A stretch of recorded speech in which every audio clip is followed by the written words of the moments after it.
ইলাহা ইল্লাল্লাহ আর এই কালমা গ্রহণ করে এর উপরে ইস্তেকামাত থাকে, আল্লাহ তাআলা তার জন্য জান্নাত ওয়াজিব করে দেন। বলেন সুবহানাল্লাহ।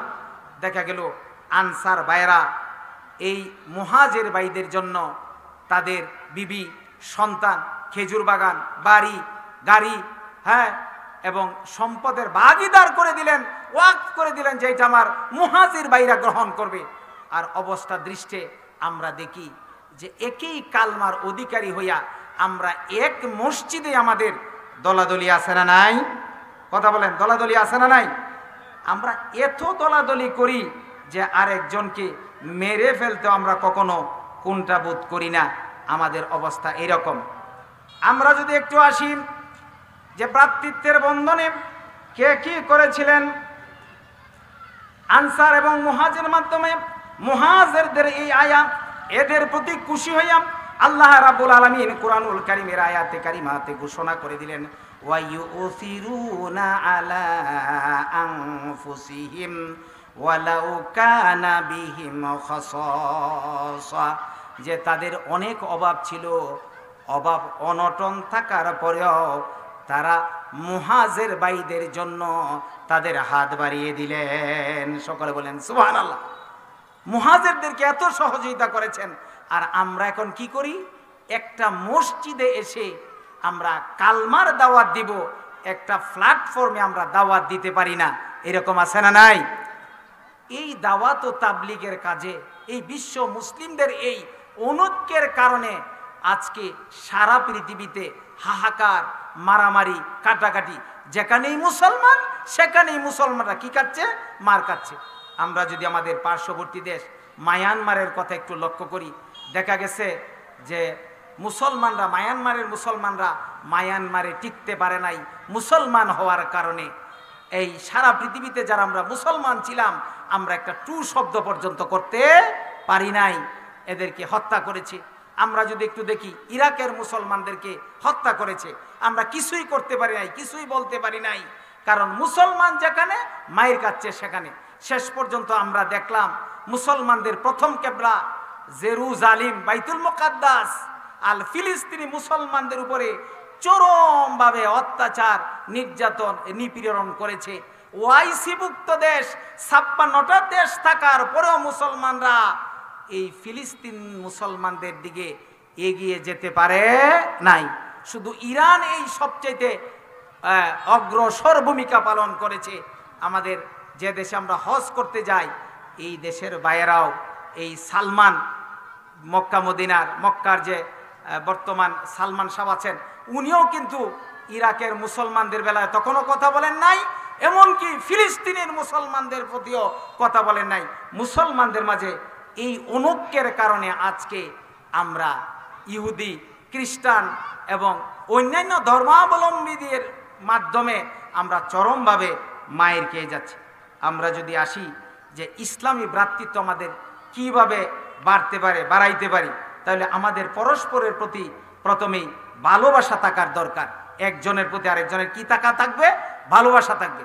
আল্লাহর হাবিব বললেন, তারাল মুমিনিনা ফি তারাহুমিহিম, ও আমার সাহাবায়ে আজমাইন রে, তোমরা শুনে রাখো, মুমিনরা পরস্পর দেখবে তাদের ভালোবাসা, একজনের প্রতি অগাঢ় ভালোবাসা থাকবে। তারাহুমিহিম ওয়া তাওয়াদ্দিহিম ওয়া তাআতুফিহিম কামা সালিল জাসাদ, মুমিনরা পরস্পরের প্রতি ভালোবাসা থাকবে, সহানুভূতি থাকবে এবং একজন আরেকজনের দুঃখে আগায়া যাবে। একটা দেহের মতো থাকবে, একটা শরীরের মতো থাকবে। ইদাস্তাসকাম, যখন একটা শরীরে উদ্বন, যদি শরীরের কোনো অংশে ব্যথা অনুভব হয়, তাদাআলাহু সাইরুল জাসাদি বিল হুম্মা, তাহলে দেহের একটা অংশে যদি আঘাতপ্রাপ্ত হয়, সারাটা শরীর যেরকম অনিদ্রায় থাকে, শরীরে যেভাবে জ্বর এসে যায়, আল্লাহর হাবিব বললেন, ও আমার সাহাবীরা রে, মুমিনদেরকে তুমি দেখবে পরস্পর ভালোবাসায়, তারাহুমিহিম ওয়া তাওয়াদ্দুহিম, এবং সহমর্মিতায়, ওয়া তাআতুফিহিম, এবং দয়ায়, কামাসালিল জাসাদ, একটা দেহের মতো। আমরা যদি দেখি ইয়ারমুকের যুদ্ধে হযরত ইকরামা রাদিয়াল্লাহু তাআলা আনহু কি দয়া প্রদর্শন করেছিলেন আরেকজন ভাইয়ের প্রতি। আমরা এতে যদি আমরা শিক্ষা নিতে পারি, হযরত ইকরামা রাদিয়াল্লাহু তাআলা আনহু ইয়ারমুকের যুদ্ধে পানির বড় অভাব ছিল। হযরত ইকরামা রাদিয়াল্লাহু তাআলা আনহু পানির জন্য কাতরাচ্ছেন, কারণ যুদ্ধে পানি বড় প্রয়োজন। যুদ্ধাহত ইকরামা রাদিয়াল্লাহু তাআলা আনহু শরীর রক্তাক্ত অবস্থায় ধরফর করছে, আর পানি পানি বলে চিৎকার শুরু করে দিয়েছে। তার সামনে যখন পানি পেশ করা হলো, ইকরামা রাদিয়াল্লাহু তাআলা আনহু একেবারে শাহাদাতের পেয়ালা পান করবেন, কিন্তু তার মনে হয়ে গেল রাসূলের এই বাণী যে মুমিনদেরকে দেখবে তারাহুমিহিম, একজনের প্রতি আরেকজন দয়াদ্র হয়ে যাবে। হযরত ইকরামা রাদিয়াল্লাহু আনহু চিন্তা করলেন, আমার তো এখনো প্রাণ উষ্ঠাগত, আমি তো এখনো জীবিত আছি, আমার আরেক ভাই যুদ্ধাহত, সে যেহেতু পানি পানি করে চিৎকার শুরু করে দিয়েছে, বাহককে বললেন, এই মুহূর্তে আমার প্রাণীর প্রয়োজন নাই, আমার ওই ভাইয়ের কাছে পানি নিয়ে যাও। যিনি পানি পেশ করবেন ওই ভাইয়ের কাছে পানি নিয়ে গেলেন। উনিও একইভাবে চিন্তা করলেন, তারাল মুমিনিনা ফি তারাহুমিহিম ওয়া তাওয়াদ্দিহিম, একজন আরেকজনের প্রতি সহমর্মিতা থাকবে, শ্রেষ্ঠ নবীর ঘোষণা। তার হৃদয় এই ঘোষণা রেখাপাত করলো। উনি বললেন, আমি তো এখনো জীবিত আছি, আমার এখনো পানির প্রয়োজন নাই, আমার আরেকজন ভাই কাতরাচ্ছে, তার কাছে নিয়ে যান। আমরা যত সহজে কথাগুলা বলছি, বাস্তবতা কি এত সহজ না কঠিন? অনেক কঠিন। যে এই মুহূর্তে প্রাণ উষ্ঠাগত শাহাদাত বরণ করবেন, ইকরামা রাদিয়াল্লাহু আনহু দেখাইলেন তার আরেক ভাইকে, উনিও নিজে পানি পান না করে তার আরেক ভাইকে দেখাইলেন। আল্লাহর হাবিব বললেন, ওয়া তারাহুমিহিম ওয়া তাওয়াদ্দিহিম ওয়া তাআতুফিহিম, দেখবে সহানুভূতিতে মুমিনরা থাকবে পরস্পর পরস্পরের প্রতি। এইবার দ্বিতীয় ভাই ও বলছেন পানি বাহককে, সামান্য পানি আমি খেয়ে ফেললেই শেষ হয়ে যাবে, আমার আরেকটা ভাই তৃষ্ণার্ত পিপাসার্ত, সেও কাতরাচ্ছে, যুদ্ধাহত, হয়তোবা শহীদ হয়ে যাবেন। দ্বিতীয় ব্যক্তি বললেন, আমার তৃতীয় ভাইকে পানি নিয়ে যাও, আমার চেয়ে বেশি সে হকদার পানি পান করার, মনে হয় আমার চেয়ে বেশি পিপাসার্ত, আমি যদি এই পানিটা পান করে ফেলি আগেই রাসূল পাক সাল্লাল্লাহু আলাইহি ওয়াসাল্লামের এই বাণীর প্রতি আমার অবজ্ঞা হয়ে যাবে। নবীজি বলেন, ইদাস্তাকা উদবুন, যে একটা দেহ যদি একটা দেহে ব্যথা অনুভব হয়, তে যেন সারাটা শরীর জ্বর এবং অনিদ্রায় থাকে। আমি দেখছি আমার ভাই পানির জন্য হাহাকার শুরু করে দিয়েছে, আমার পানির প্রয়োজন নাই। এইবার পানির বাহক তৃতীয় ব্যক্তির কাছে গেলেন, যাওয়ার পরে দেখলেন উনি পানি পানি বলে আহুতি দিয়া আল্লাহর সান্নিধ্যে চলে গেলেন। ইন্না লিল্লাহি ওয়া ইন্না ইলাইহি রাজিউন।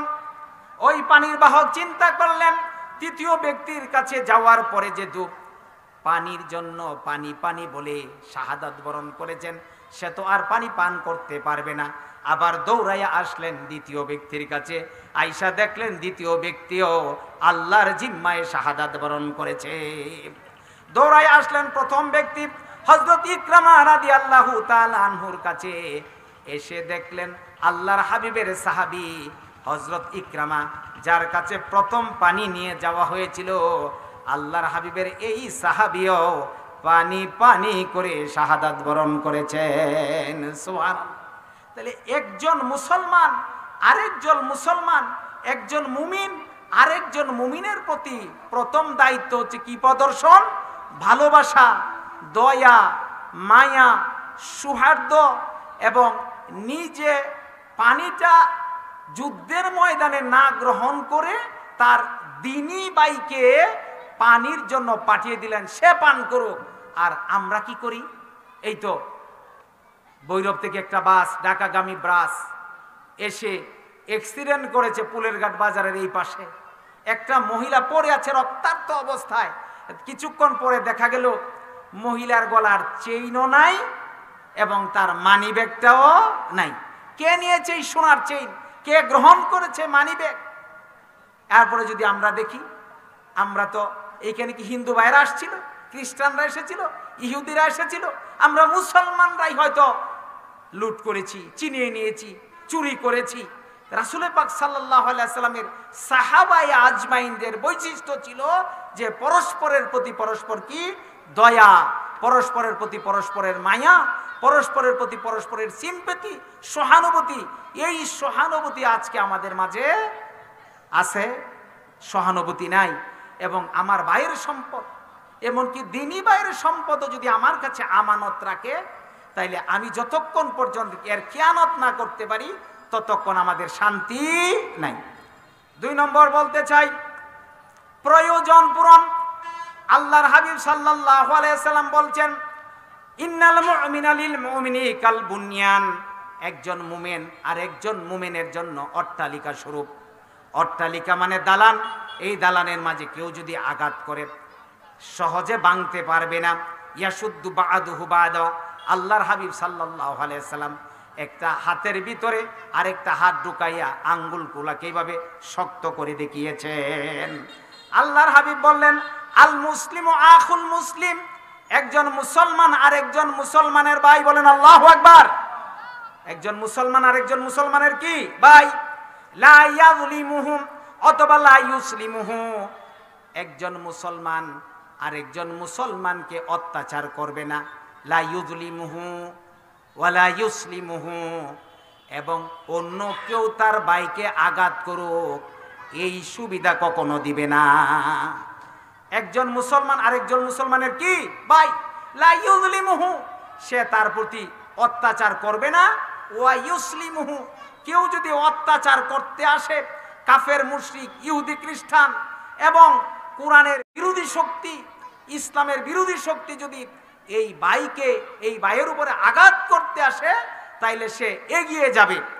আল্লাহর হাবিব এখানে কথাটা শেষ করেন নাই, এরপরে বলেছেন, ওয়ামান কানা ফি হাজাতি আকিহি কানাল্লাহু ফি হাজাতিহি। কোন মুসলমান ভাই আরেকজন মুসলমান ভাই এর হাজত, তার প্রয়োজন যদি, তার প্রয়োজনে যদি অগ্রসর হয়, আল্লাহ তাআলা নিজে তার হাজত বা প্রয়োজন পূরণ করেন। সুবহানাল্লাহ। আমরা যারা বিপদে পড়ি, আমাদেরকে যারা হেফাজত করতে আসে, আমাদের হাজত, আমাদের প্রয়োজনটা বিভিন্ন রকমের হতে পারে।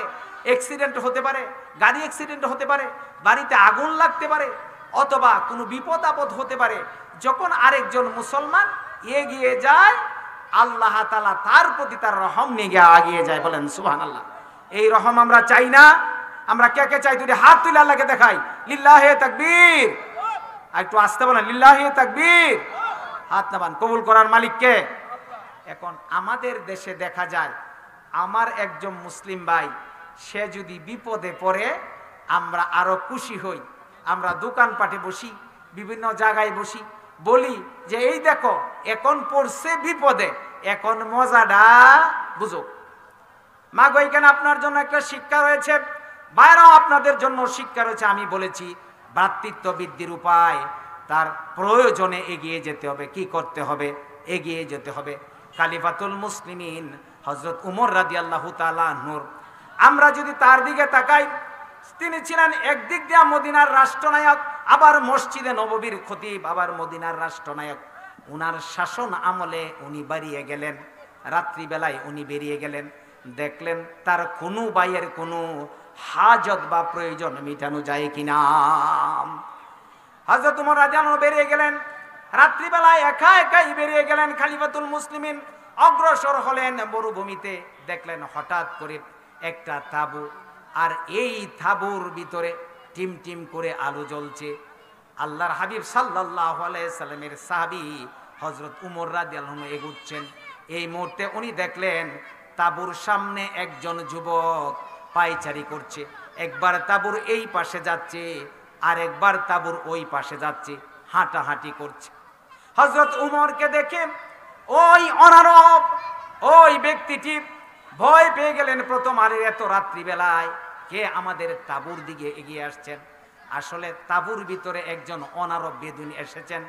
আল্লাহর হাবিব সাল্লাল্লাহু আলাইহি সাল্লামের সাহাবী হযরত উমর রাদিয়াল্লাহু আনহু খলিফাতুল মুসলিমিন, তার কাছ থেকে কিছু সহযোগিতা নেওয়ার জন্য। কিন্তু তার বিবি সন্তান সম্ভবা সন্তান সম্ভবা বিবিকে ওই তাবুর ভিতরে রেখে খালিফাতুল মুসলিমিন হযরত উমর রাদিয়াল্লাহু দেখলেন একজন যুবক পায়চারি করছে। হযরত উমর আগালেন, আর লোকটি চিন্তা করলেন, আহারে কে এদিকে আগে গিয়ে আসছে, এই মরুভূমির ভিতরে আমার উপরে কোনো আক্রমণ হবে কিনা। হযরত উমর রাদিয়াল্লাহু তাআলা আনহু অগ্রসর হয়ে প্রথম ওই যুবককে সালাম দিয়ে দিলেন। সুবহান, কি দিলেন? প্রথম সালাম দিলেন, আসসালামু আলাইকুম ওয়া রাহমাতুল্লাহ। আল্লাহর হাবিব বলেন, আফসুস সালাম, যে ভ্রাতৃত্ব বৃদ্ধির একটা বড় উপায় হচ্ছে প্রয়োজন তো মিঠাবা, যখন দুইজন সাক্ষাৎ হয় প্রথম কি দিবা? সালাম দিবা। এখন কিন্তু আমরা সালামের বিনিময় করি না। আমি চিন্তা করি, আমি এত বড় একজন খতিব, আমি সালাম দিব, আমাকে সালাম দেও। আর সালামও যদি দেই তো এইভাবে সালামটা দেই, অন্তরে অনিষ্ট চিন্তা, মুখে মিত্রতা, তার চেয়ে অধিক ভালো প্রকাশ্যে শত্রুতা। সালাম দেই আর চিন্তা করি তার কোনো ক্ষতি করা যায় কিনা। ঠিক কিনা ভাইরা আমার? একজন মুমেনের চরিত্র কেন এরকম হয়ে গেছে? আসলে সে মুমেন না, সে কখনো মুমেন হতে পারে না। হযরত উমর রাদিয়াল্লাহু আনহু আগালেন, আগায়া যখন সালাম দিলেন, এইবার এই অনারব এই যুবক জিজ্ঞাসা করলেন, তোমার কি প্রয়োজন, আমি কি প্রয়োজন তোমাকে মিটাতে পারি।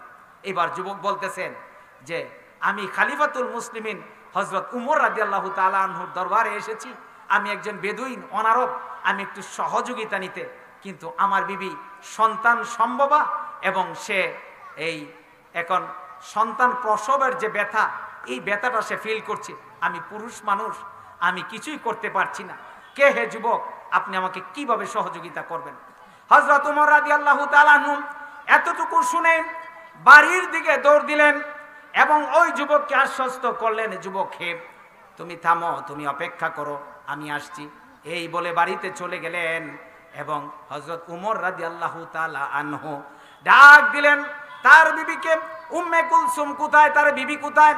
যথারীতি তার বিবি ভিতর থেকে আওয়াজ দিলেন আর বললেন, খালিফাতুল মুসলিমিন, কোনো বিপদ হয়ে গিয়েছে কিনা? হযরত উমর রাদিয়াল্লাহু আনহু বললেন, বিপদ না, খুব তাড়াতাড়ি সন্তান সম্ভব একজন মহিলার আমরা উপকার করতে হবে, এর প্রয়োজনীয় জিনিসপত্রগুলি তুমি সঙ্গে নিয়ে নাও। হযরত উমর রাদিয়াল্লাহু তাআলা আনহুর বিবি খালিফাতুল মুসলিমিন ফার্স্ট লেডি হযরত উমরের সাথে মরুভূমিতে রাত্রিবেলায় চলে আসলেন। সুবহান। হযরত উমর রাদিয়াল্লাহু তাআলা আনহু বিবিকে নিয়ে এসে ওই তাঁবুর ভিতরে ঢুকিয়ে দিলেন, আর হযরত উমর রাদিয়াল্লাহু আনহু অপেক্ষা করলেন, আর এই যুবক অপেক্ষা করলো।